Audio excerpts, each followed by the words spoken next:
సర్వాధికారి అయిన మా ప్రియ పరలోకపు తండ్రి, సకల జీవరాశులను పోషిస్తున్న దేవుడవు మీరు.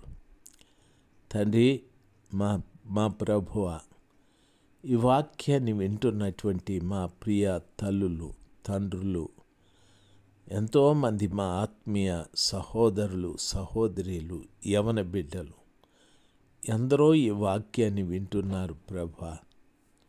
ఎందరు వింటున్నారు అంటే ప్రభా, ఈ వాక్యము ద్వారా అందరూ మార్పు చెందాలి అనే ఆశ నాకుందయ్యా. అందరూ మార్పు చెందాలి, ఏ బిడ్డ కూడా నశించకూడదనే ఆ భారం, ఆ బాధ నా గుండెలో ఉంది స్వామి.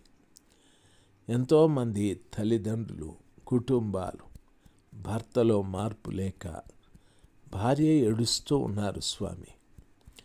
భార్యలో మార్పు లేక భర్త ఏడుస్తూ ఉన్నారు.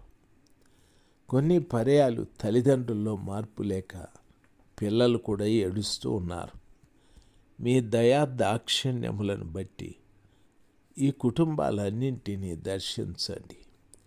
చాలా కుటుంబాలలో తల్లిదండ్రులు పిల్లల గురించి ఎంతో కృంగిపోతున్నారు, కుమిలిపోతున్నారు, చాలా వేదన పడిపోతున్నారయ్యా. దయచేసి మీరు కనికరాన్ని చూపెట్టుమని ప్రార్థిస్తున్నాను ప్రభా. ఎంతో గొప్ప దేవుడు మీరు స్వామి. ఆ తల్లులు చేసే ప్రార్థన, తండ్రులు చేసే ప్రార్థన ఆ పిల్లల మీద అలాగే నిలిచి ఉండి ఆ బిడ్డల్ని కుడి ఎడమలకి తొలగనివ్వకుండా ఆ బిడ్డల్ని ప్రభా దయచేసి మీ సన్నిధానంలోకి మీరు తీసుకురమ్మని ప్రార్థిస్తున్నాను. మీరే మహిమ పొందుకోమని యేసు ప్రభుల వారి నామంలో వేడుకుంటున్నాను తండ్రి. Amen, amen.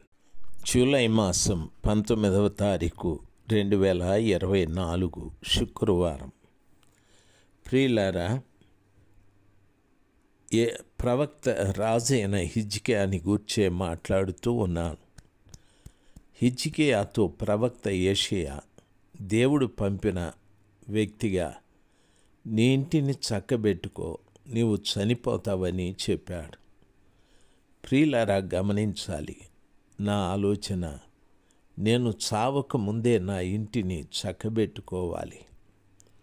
ఇప్పుడు అవకాశం ఉంది, నా ఇంటిని చక్కబెట్టుకోవాలి. ఇంటిని ఎలాగ చక్కబెట్టుకోవాలో వరుసగా మీతో మాట్లాడుతూ ఉన్నాను. ఈ రోజున కూడా ప్రత్యేకంగా ఒక వ్యక్తిని గూర్చి, వారి ఇంటిని గూర్చి మీతో మాట్లాడుటకు ప్రభు సహాయం చేయని. పరిశుద్ధ గ్రంథమైన బైబిల్లో అపోస్తుల కార్యము 16వ అధ్యాయం 14వ వచనంలో ఉన్న విషయాలు బైబిలు సెలవిస్తుంది. ప్రియులారా, 13వ వచనం, విశ్రాంతి దినమున గవిని దాటి నదీ తీరమున ప్రార్థన జరుగుననుకొని అక్కడికి వచ్చి కూడి వచ్చిన స్త్రీలతో మాట్లాడుచుంటిమి. అపోస్తుడైన పౌలు గారి గురించి చెప్పబడింది. అప్పుడు లూదియా అను దైవభక్తి గల ఒక స్త్రీ వినుచుండాను. ఆమె ఊదా రంగు పొడిని అమ్ముకునే తొయతైరా పట్టణస్థురాలు. ప్రియులారా, గమనించాలి. లూదియా అంటే దివిటి అనే అర్థం. దేవుని వాక్యం సెలవిస్తుంది. దేవుని వాక్యంలో చెప్పబడిన రీతిగా దివిటి తొయతైరా అనగా శ్రమల వాసన అని అర్థం. ఆమె ఉన్నటువంటి పట్టణము తుయతైరా, శ్రమలున్న పట్టణం. అయితే అందులో ఆమె దివిటిగా ఉంది. లూదియా దివిటిగా ఉంది. దైవభక్తి కలిగిన ప్రతి బిడ్డ ఒక దీపం లాంటి వాడు. నీ కుటుంబంలో నీవు దైవభక్తి కలిగి ఉంటే నీవు ఒక దీపానివి. ఆ దీపం వెలుగుతూ ఉంటే ఇంట్లో చీకటి మొత్తము పోతుంది. వాక్యం ఈ రీతిగా సెలవిస్తుంది. పౌలు గారు ఆ నదీ తీరమున కూడి వచ్చిన స్త్రీలతో మాట్లాడుతూ ఉంటే ఈ దైవభక్తి కలిగిన స్త్రీ లూదియా ఆ మాటలు వింటూ ఉంది. దేవుని వాక్యం సెలవిస్తుంది. ఆమె ఊదా రంగు పొడిని అమ్ముకునేటటువంటి తొయతైరా పట్టణస్తురాలు. ఊదా రంగు పొడిని చిన్న వ్యాపారం చేసుకునే వ్యాపారవేత్త. తాను వ్యాపారం చేసి జీవనం చేసుకునేది. తాను వ్యాపారం చేసుకోవాలి. అయితే పౌలు గారు చెప్తున్న మాటల మీద ఆమె మనస్సు ఉంచాది. దేవుని వాక్యం సెలవిస్తుంది. అప్పుడు ప్రభు ఆమె హృదయమును తెరిచాడు గనుక పౌలు చెప్పిన మాట ఇలా యందు లక్ష్యం ఉంచాది. ఆమె ఇంటి వారును బాప్తిస్మము పొందినప్పుడు ఆమె, నేను ప్రభునందు విశ్వాసము గల దాననని మీరు ఎంచితే నా ఇంటికి వచ్చి ఉండుడని వేడుకొని మమ్మను బలవంతము చేశాను. హల్లెలూయా. దేవుని పిల్లలుగా మీకు నా మనవి, ఆమె హృదయాన్ని దేవుడు తెరిచాడు గనుక ఆమె ఇంటి వారందరూ కూడా రక్షించబడ్డారు.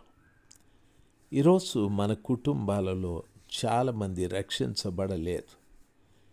ఈ వాక్యాన్ని ఆధారం చేసుకొని మనం ఆలోచన చేస్తే దేవుడు మన హృదయాన్ని ఇంకా తెరవలేదు. కారణం ఏమిటి అంటే ఆ తల్లి గురించి ఇంకొక మాట రాయబడింది. లూదియా అనున్నటువంటి దైవభక్తి గల ఒక స్త్రీ వినుచుండెను. ఆమె దైవభక్తి కలిగినటువంటిది. రెండవది, పౌలు గారు మాట్లాడుతున్న మాటల్ని వింటూ ఉంది. చాలామందికి దైవభక్తి ఉంటుంది, దేవుని మాటల్ని వినరు. దయచేసి వినాలి. దేవుని వాక్యంలో చెప్పబడిన రీతిగా ఆమె వాక్యాన్ని వింటూ ఉంది. వ్యాపారం చేసుకుంటూ ఉంది. దైవభక్తి కలిగింది. అయితే వాక్యాన్ని వింటూ ఉంది. ప్రియులారా, బాగా వినాలి. అందుకని ప్రభువు చూశాడు, బోధించే వ్యక్తిని చూశాడు, అక్కడ వింటున్నటువంటి వ్యక్తులను చూశాడు. వారు భక్తి కలిగిన వారు కాదు అంతగా. అయితే ఈమె దైవభక్తి కలిగింది కాబట్టి ప్రభు ఈమె హృదయంను తెరిచాడు. దేవుని వాక్యము సెలవిస్తుంది ఆమె హృదయాన్ని తెరిచాడని. ఆ కృపగల దేవుడు ఆమె హృదయాన్ని తెరిచెను గనుక పౌలు చెప్పిన మాటల యందు లక్ష్యముంచాది. ఈరోజు ప్రసంగికులు చెప్పే మాటల మీద లక్ష్యముంచాలి. చాలామంది సేవకులు చెప్పే మాటల మీద లక్ష్యముంచుతారు. సేవకులు కొంతమంది ఏం చెప్తారో తెలుసా? మీరు, మన దేవుడేమి దరిద్రుడు కాదు, మన దేవుడు రాజుల రాజు కాబట్టి మనకి ఎంత సొమ్మైనా ఆయన ఇస్తాడు.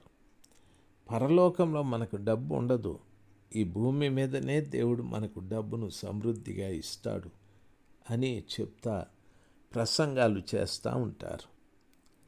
నేను ఒకసారి ఒక దైవ సేవకుడు మాట్లాడుతున్న వాక్యాన్ని వింటూ ఉంటే ఆ దైవజనుడు, ఆయనకు ఎట్లా ప్రేరేపణ వచ్చాదో, నీవు దశమ భాగం ఇస్తే నీ పాపము దశమ భాగము చంపివేస్తుంది అనే హెడ్డింగ్ ఉంది.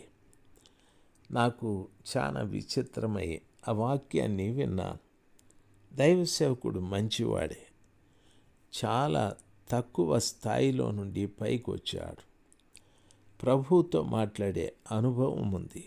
ప్రభు వెళ్ళమన్న చోటికి వచ్చి పని చేశాడు.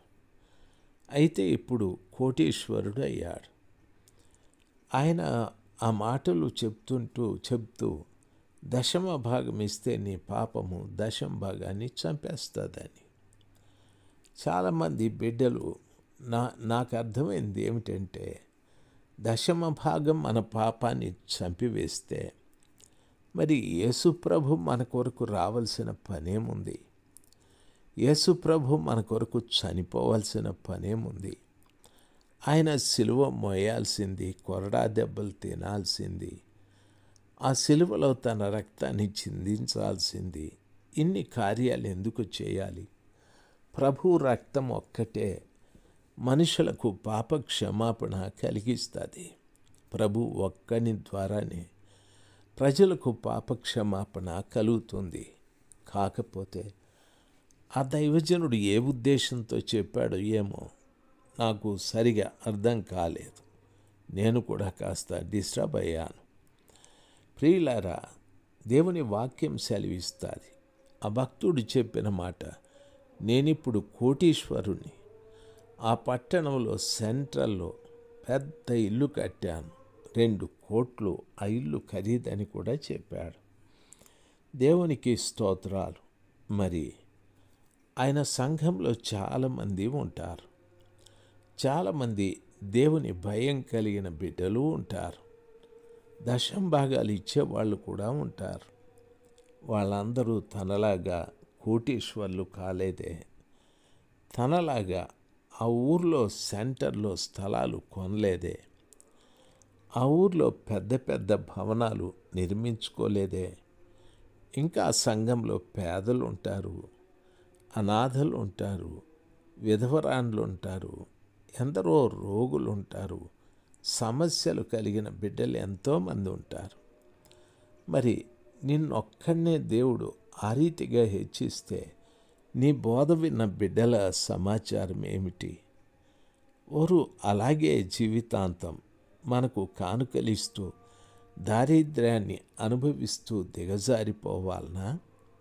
దయచేసి వినాలి. ఈరోజు చాలామంది చక్కటి బోధలు ధనాన్ని గూర్చి బోధిస్తూ ఉంటారు. ఈయండి, ఒక్కసారి ఇంకొక బోధకుడి మాట విన్నాను. ఆయన ఏమంటున్నాడంటే, మీరు దేవునికి ఇస్తే, నేను దేవుని ఇంటిని కడుతూ ఉన్నాను, మీరు దేవునికి ఇస్తే దేవుడు మీ ఇంటిని కడతాడని చెప్పాడు. ఆ మాట బాగానే ఉంది. దేవునికి ఇవ్వండి అని చెప్పడం మంచిదే. దేవుడు మీ ఇంటిని కడతాడనేది శుద్ధ అబద్ధం. దయచేసి గమనించాలి. నేను అక్షర సంబంధమైన మాటలు మాట్లాడుతూ ఉన్నాను.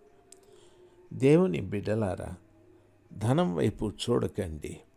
ఎందుకంటే ప్రస్తుతం ప్రపంచంలో దేవునితో పోరాడేది ధనం ఒక్కటే.